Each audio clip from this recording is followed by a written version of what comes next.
before I came on, and that's not a fucking joke. I'm sweating, shaking. I'm feeling a bit vulnerable. I'll tell you why in a minute once I get my fucking shit together. Have you had a good day? Are you dehydrated? Are you drunk? Are you sunburned? No? But there must be some Brits in here. Are there any Brits in here tonight? You must be a bit sunburned because we get very excited when we're abroad and the sun comes out, don't we? But I'm glad you had a good day. Everybody say hello to Eric, my piano player. Eric, say hello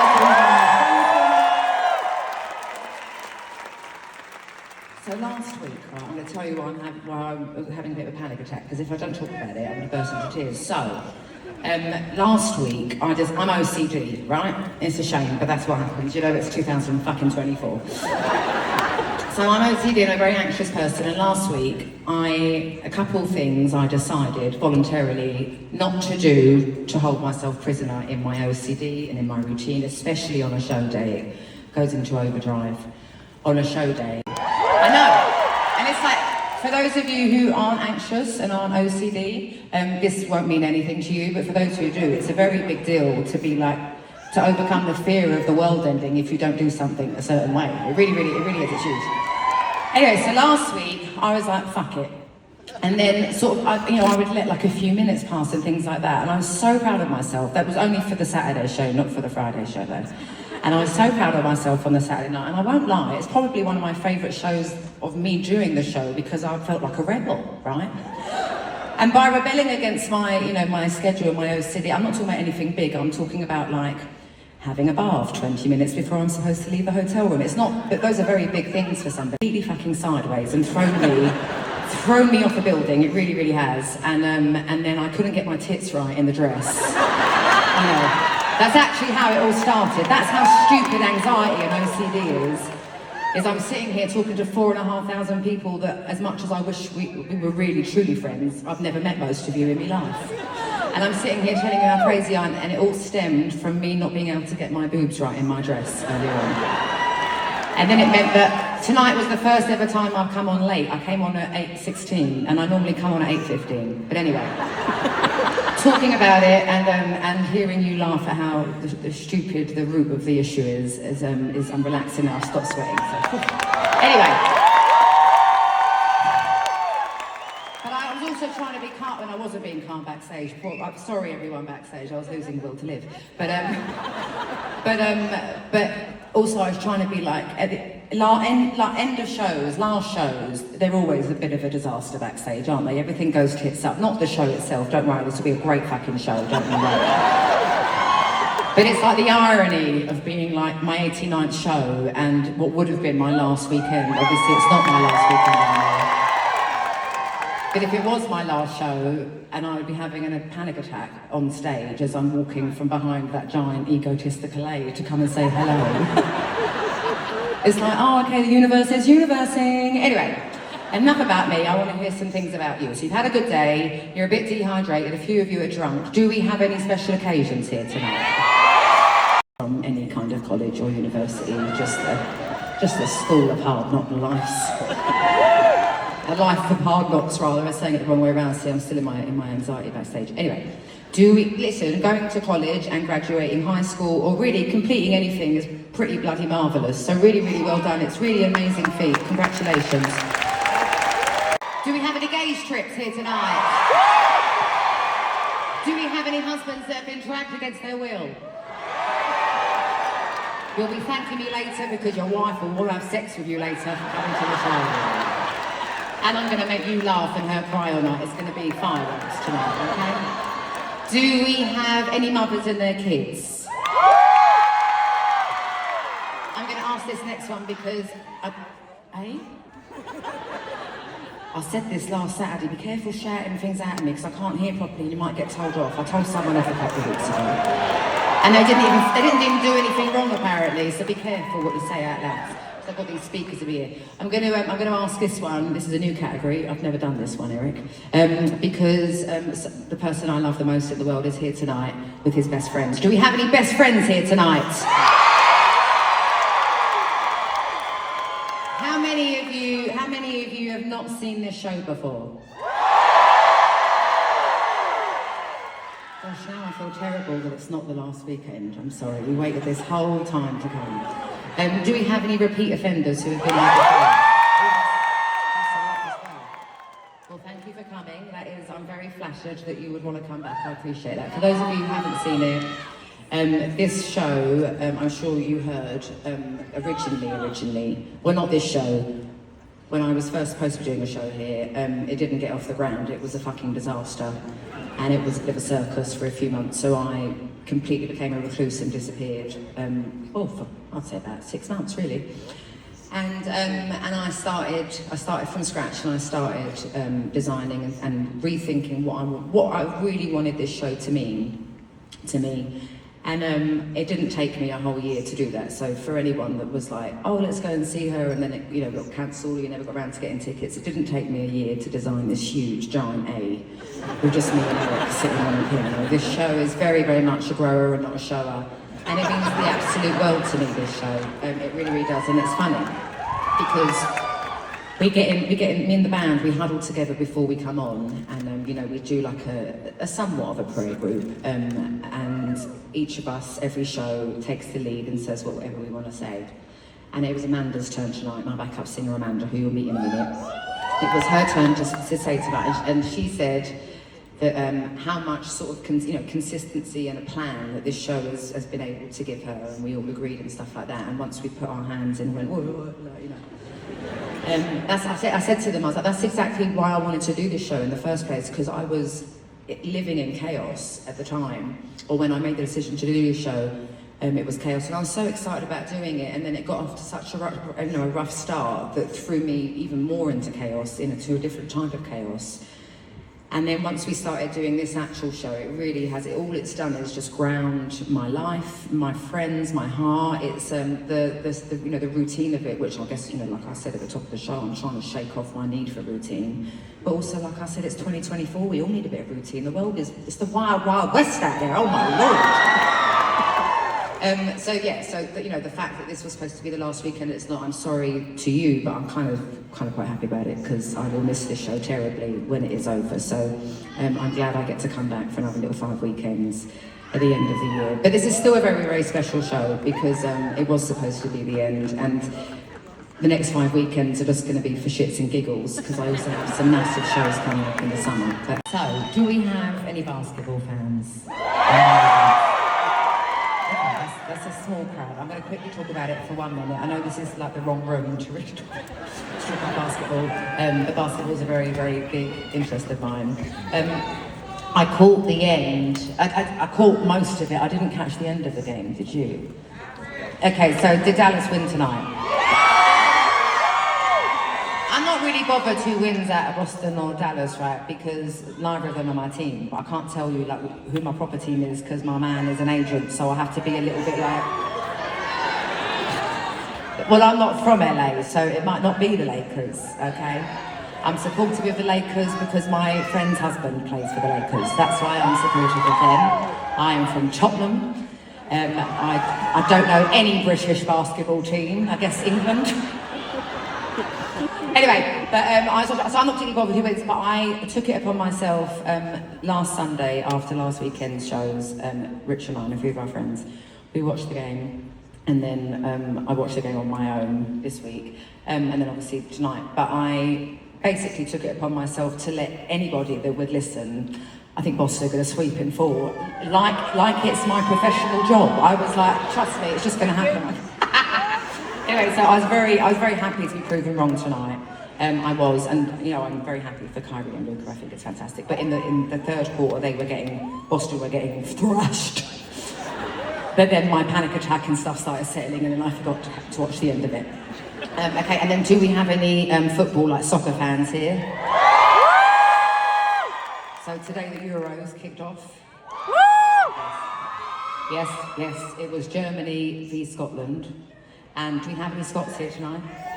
Oh my God, we do! Great! And anyway, but basically it was in Munich actually, and I know I'm going to Munich soon. I'm very excited. But it was like everyone's passionate, but like the Scots are very passionate, right? So basically Munich turned into Scotland today. So basically all of Scotland went to Munich. They ended up losing 3-0, but that's besides the point because the passion is number one. The passion they should win the Euros just in general. Anyway, it was amazing. It wasn't amazing because obviously they lost 3-0. But Germany are a very, very good team, so that's fine. But anyway, I'm just saying it's a lot of big sport going on for me at the moment, and I'm very excited. And the Euros, when is it? Is it Monday England play? Is it Monday that England play or Sunday? Sunday. It's coming on, it's coming on, it's coming, football's coming on. And I'm going to be in England during the Euros, so I'm very, very excited about it. Can you just say it one more time? For those of you that don't know the answer, please be quiet. Is it Sunday or Monday? Sunday? Great, so as soon as oh shit, what time? Fuck, what time's it on?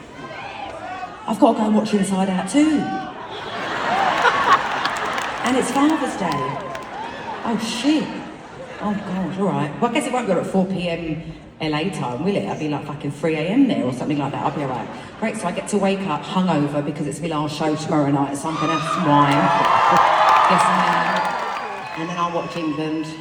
Great, love that weekend for me. That sounds like a great weekend for me. Okay, fantastic. Usually I like to tell people, you know, what I've done with my week on a Friday, but I can tell you I've done absolutely nothing this week. I think I'm now, you know, now that last week happened where I was thriving in my non-OCD-ness for a minute, I realised I didn't really sleep very well this week, so I think the universe is still universing on me. So I won't be, I need to sleep this week, that's what I need to do. What did I do? I watched some basketball, went to the gym once because my period came, so I was like that. And then, imagine we're all synced. And then, yeah, I think that was it. That was all I did. Hung out with my dogs, hung out with my kid a bit. Oh my God, hang on a minute. I actually met some gamers yesterday. I forgot about that. Peanut, I'm going to tell the story. I hope you don't mind. Sorry if I embarrass you. So my son is a gamer. Not a gamer that you would know. He's a bit too young. I don't agree with the internet yet. And but he's very, very good at it. And a few of his favourite, or one of his favourite YouTuber gamers. No, not YouTube, but he doesn't play on YouTube. I don't know. It doesn't make sense to me. But anyway, one of his favourite gamers. My son's favourite game is Rust. I've told people that before, and that wasn't my son, by the way. And oh my God, do you remember the guy that liked Rust before? Oh my God, there was a guy that was so like, oh my God, I know I have something in common with this woman. It was ages ago, but anyway, it's very, very sweet. Maybe it's him. Anyway, so one of them was doing like a pop-up. His name is Spoon Kid. And Spoon Kid was doing a pop-up that's this weekend, but we're not there because we're in Vegas here with you. So I used my Adele power and I asked somebody to try and help me find out a way of finding out where it was. And we found out, and we went yesterday, and they were lovely. And there was also, oh shit, I'm gonna get all the names wrong. Spoon Kid, Blazed, Fred Plays Poker, and Dinkbot. Dinkbot, did I get that right, Peanut? Dinkbot? Anyway, I met all of them, and I know those names are crazy, and makes no sense to a room full of like, sort of 20 and up. Although I know there's some kids here, but they just probably don't know what Rust is. I felt very, very cool, not because it was me, but actually my kid completely held his own with these 20-year-old gamers who are very, very well known for it.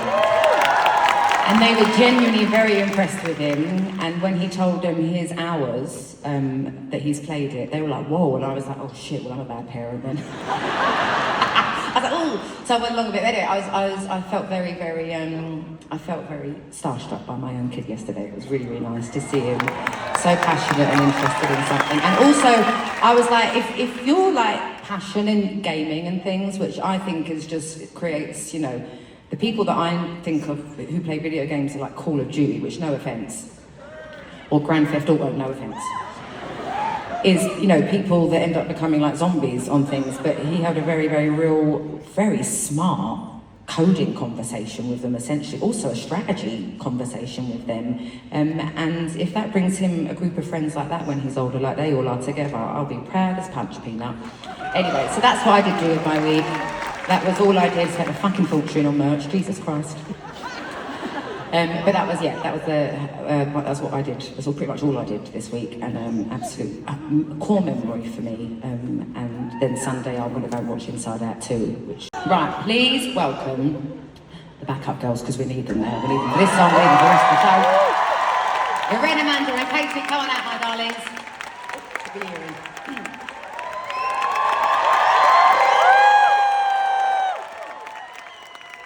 Amanda's in the middle. She's the one that said the thing earlier. You know, she was in charge of the group thing today.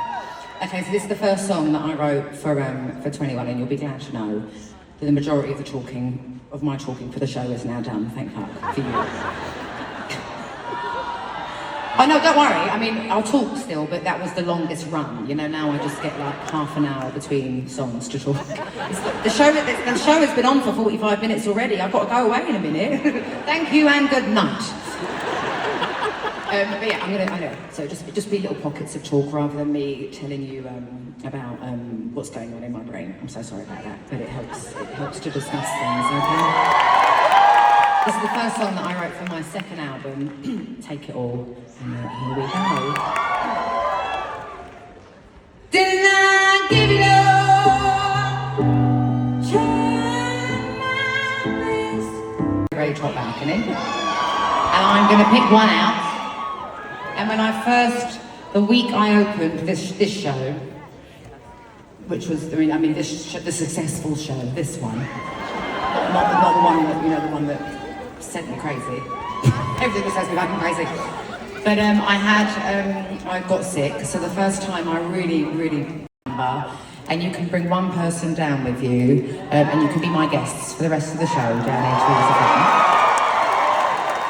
front. Please listen, I said you can bring one person down with you, so if you are in a group thing, I don't know what you're going to do. We're going to have to choose something.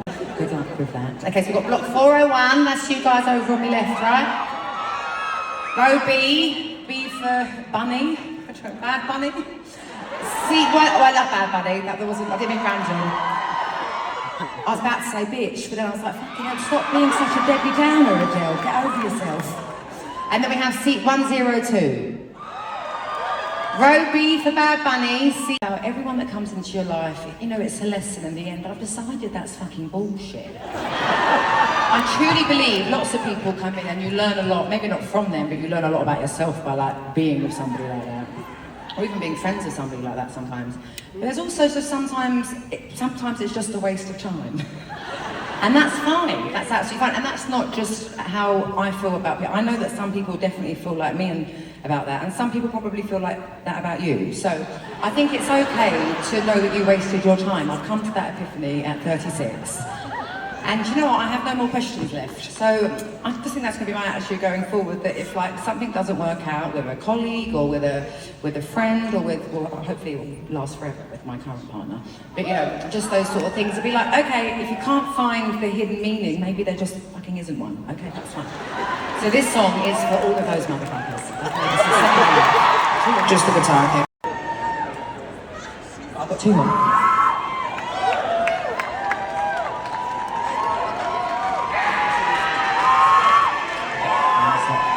Right, top back, are you ready over here?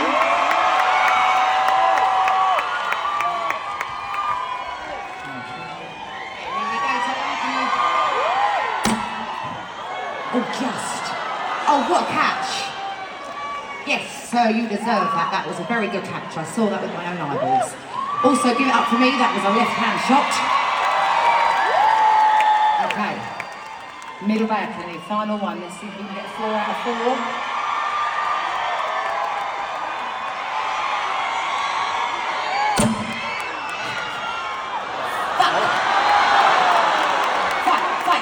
Don't fight.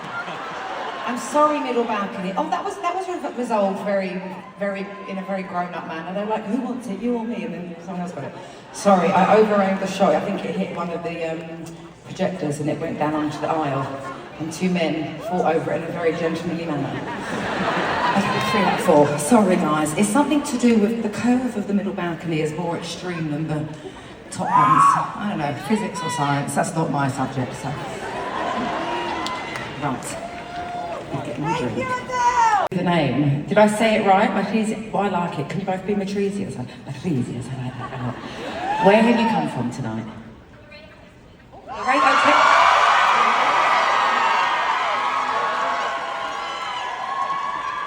Oh. I've never heard of it. Where is it? Come on, I'm British. Don't laugh at me.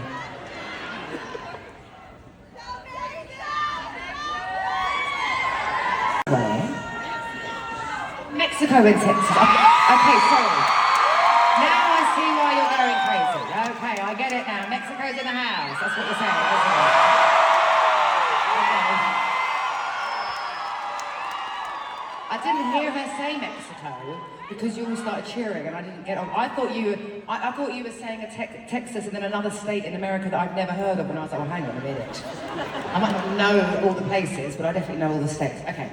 And then when did you guys get here?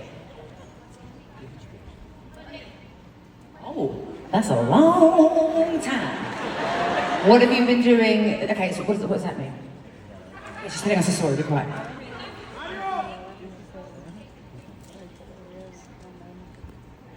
Maybe walking up to come see all you guys from here. And I stopped doing that because I noticed how I was always sick when I was doing my residency. And I don't really do anything in my normal life. I don't really leave the house. So I was like, not long ago, I was like, well, I must be getting sick when I like hug and cry and like get a bit snotty with these fans every weekend, because often people don't know quite what to do. It's not always just because of me. It's like asking somebody questions about themselves in front of 4,500 people that they don't know isn't fun for everybody, you know? So people get like very sweaty and things like that, so we'd hug and all this bodily fluid was kind of being shared. And so I was like, oh, I wonder if I stop doing that if I won't get sick. So I haven't really been doing that as much. However, tonight, I spotted someone within 2 seconds of walking out on the stage, and he caught my eye, and he's actually been helping me relax all night. He's on the other side of the room. He keeps catching my eye with his giant drag fan. Yes, there you are, honey, he's still waving it. There you are, my love, there you are. You've been such a time, you've made me laugh and felt encouraged. Thank you, my darling. I'm trying to get closer to when I come around that side. Well, I used to ask the people when I used to walk through the aisles up to you guys was, other than what's your name, where'd you come from? It would be, what's one of your favourite memories from when you was younger? Give that walk, thanks. And again, very big question for some people. They get a bit like, I don't know, I don't remember. Some people have been waiting what feels like probably their whole lives to tell me a cool memory of theirs. And so it's very intense, and obviously becomes one of my core memories because it's that intense. But beautiful anyway. And then often it's grandparents, beaches, and first pets, a lot of dogs and things like that, or riding a bike, and it's all very, very lovely. And I decided when I was going to do this show that I would do a different favourite memory every night. This is my 89th fucking memory. So it was like a good idea until around like 50 shows, and then it was like, you start like racking your brain, and it becomes a little bit like, not insincere, because sometimes you do have to rack your brain for things, but I like sort of like reminders in the week leading up to the show needs to be of things I might watch or do and things like that. But I don't know if you've noticed my green badge on my huge breast, sorry. It's because of the dress, I had to put a push-up stuff on, it's a nightmare, don't even get me started again. So this brooch is it's a green heart for Grenfell United and Grenfell Tower in the UK and London. And today is 7 years, and for those of you that don't know what it is, it was in the heart of London, in a very, very gentrified part of London called Notting Hill. And it was what America would call like a high-rise project building, you know. We call them estates, a tower block. And it had recently been cladded to make it look less of an eyesore, because often housing like that would be quite ugly looking and made out of concrete because it's the safest fucking way to build a building. But all the other people complained about the way it looked, so the council cladded it in plastic, and they didn't pay the extra money to make sure that it wasn't flammable. So 72 people died, while the whole building engulfed in flames in literally no time at all. And it was in the borough that I live in well, I obviously live here now, but that I lived in for a very, very long time. And I got very involved with it. And it's obviously a very, very sad day, but one thing I do remember was it was my first ever experience of it as an adult, of like really realizing how powerful people are in general, and just the power of community. I've never seen not only strangers come together like that, but I've also never seen, I don't know how they managed to find so much joy in themselves. Today I heard that they're quite tired and deflated because nothing's happening, you know.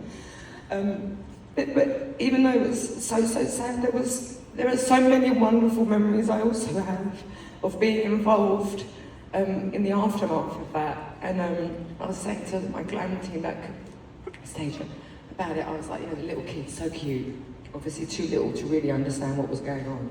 So, but you're a singer, you're going to sing us a song. I'm like, I don't really want to be singing you a song, like, you know, while we're sort of doing all of this, but just there was so much innocence and so much pain all at the same time, and everyone just really, I've just never, the power of survival and the power of being alive. It was my first, and also I'm never going to experience something as profound as that again. I fucking hope not anyway. But it was just how beautiful people can be, because I'm frightened of all people, I'm frightened of everyone. And we really are amazing, all of us. And we have it in us to be really amazing. And be strong for ourselves, for each other. And yeah, so there's moments like this is where I really miss homes. Anyway, so on that note, looking like a fucking panda, no doubt. Now I can't look at myself because I can't look quick enough. I'm looking at my reflection, not you. Okay, so on that note, this is when we were young. Did your husband and son get in? Where are they? Oh, hello husband, hello son, hello. That's your husband, there he is, look, bang in the middle. And then where's your son? Hello son over there, hello son. I'm glad you guys got it, okay, good job. We was having a lovely conversation before you guys came in. Be very proud of your sister, very proud of your daughter. We all love her, don't we? Remember, give it up for her, we love her. Right, listen, thank you so much for coming to my pretend penultimate show. Your energy has been top tier as if it was the last weekend. I appreciate it so much. I'm sorry that my energy didn't match yours at the very, very beginning, but I've never been on stage with a panic attack before. It was quite insane. But if it wasn't for you, I wouldn't have gotten through it. So I appreciate that so very, very much. And for singing along with me every time I was like, you were ready, you were always ready, so it was you was always doing it. And I can't thank you enough for making the effort and taking the time to come to my show here in Vegas. Because I do know that it's flights, it's hotels, it's also food and things like that. While you're here, it's childcare, it's pet care, it's time off fucking work. It's such a ball ache to come. But like I said to you at the top of the show, the routine and constantness that this show has given me it's all I needed for the chaos of when I decided to do it. And a huge part of me has healed by doing this show. And this is my little safe room. And I will always be very, very fond of it. And as much as I kind of wish this was the last weekend of shows, because that was the plan, as I've been telling you all night, I'm clearly not in control of any of the backing plans. That's why I'm an anxious little ant running around all the time. But I am also secretly and a tiny bit glad that I get to come back and enjoy a very easy peasy 5 weekends here after being in Europe for the summer. So I'm very, very excited about that. And I hope that you have a wonderful rest of your time in Vegas, however short or long you're here for. Do you remember, and I'm not even joking, be careful out there, right, on those streets, because the alcohol is cheap and it is sugary and it's going to dehydrate you. When I say cheap, I mean cheap liquor, but expensive to buy, you know. But you must remember to hydrate while you dehydrate at it, because that sun is no fucking joke, okay? I tried to sit outside for like 5 minutes earlier when I first got here and I was like, so be careful. I even bought a nebulizer. I hope that's the right thing, because otherwise I don't know what I'm talking about. I got a nebulizer after last week because my throat last week was It was so dry, so it basically looks, I was saying to the girls earlier, it's like I'm smoking hookah, is what it looks like. There's so much smoke comes out, but it's not. It's like saline mist, basically. You know what I'm talking about. It's to give us some moisture back there in the throat. Obviously, I could think of a million other things to give me moisture. So, I've got 2 more songs for you. I've got my biggest up-tempo banger for you now. I've been saving it for you. And then I have like a mid-tempo lullaby, I suppose is what it is. Are you ready to get the rest of your steps in at my show?